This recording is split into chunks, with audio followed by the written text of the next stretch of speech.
Wow! Pa, ano pong ulam? Hi fam, meron po akong minarinate dito na strip liempo. Ayan. So ang gagawin po muna natin is ipiprito muna natin siya. So ang pinamarinate ko nga po pala dito guys is salt, pepper, and seasoning, chili bonbon, color green and red ng Korean. Yun lang. Minarinate ko lang po siya, gamit po yun.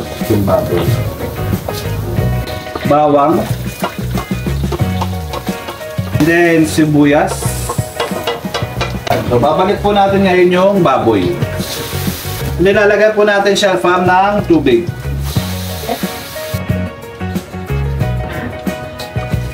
Oyster sauce. And then fam, lalagyan po natin siya ng sesame oil. Konti lang. Takpan lang po muna natin. Ito na at medyo natuyot-tuyot na yung ating baboy. Ayan. Lalagay na natin ngayon yung ating gulay. Siyempre, carrots. Ayan. And then, siyempre, meron po tayo ditong repolyo na nakababad sa tubig. Ilalagay na po natin yan kasama yung tubig para medyo madagdagan yung ating salsa.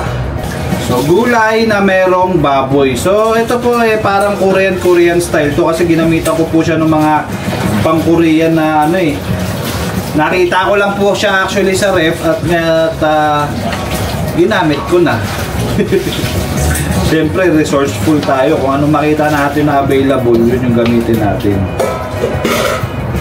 So, yun. Another 5 minutes and then pwede na po tayong kumain. So, uunahan ko na po kayo guys. Ito nga po pala yung pamamaraan ko ng pagluluto na itong ganitong klaseng dish. So, tama po kayo. Mali ako. This is my own way. You have your own way. Check natin to. Wow! Sarap po.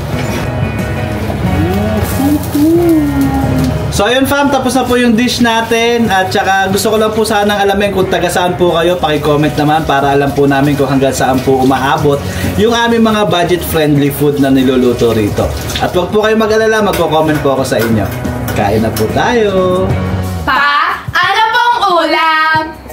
O ito mga anak, hindi ko talaga alam kung ano to. Pero meron siyang marinated pork liempo at gulay. So tara, kain na to.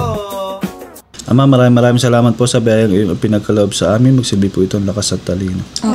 Ama, bigyan mo rin po ng masaganang pagpapala ang aming mga mahal sa buhay, gayon na rin po ang aming mga tagapanood. Ama, patawarin niyo po kami sa aming mga nasasabi at nagagawa, gayon na rin po patawarin mong iyong mga anak. Ama, pakiingatan niyo po kami, gayon na rin po ang aming mga mahal sa buhay, gayon na rin po ang aming mga manonood. Lahat ng ito ay magalang po namin inihiling sa pangalan ni Jesus, aming tagapagligtas. Amen. Kain na to!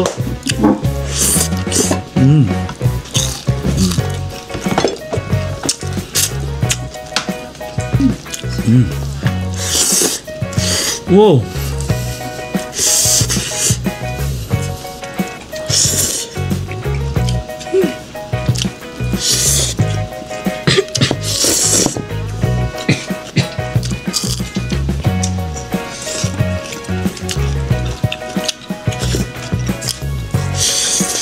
But yeah, it tastes like the samgyeopsal.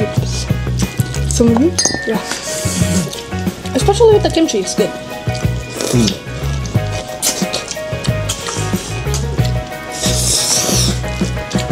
Yep. Thank you, Lord!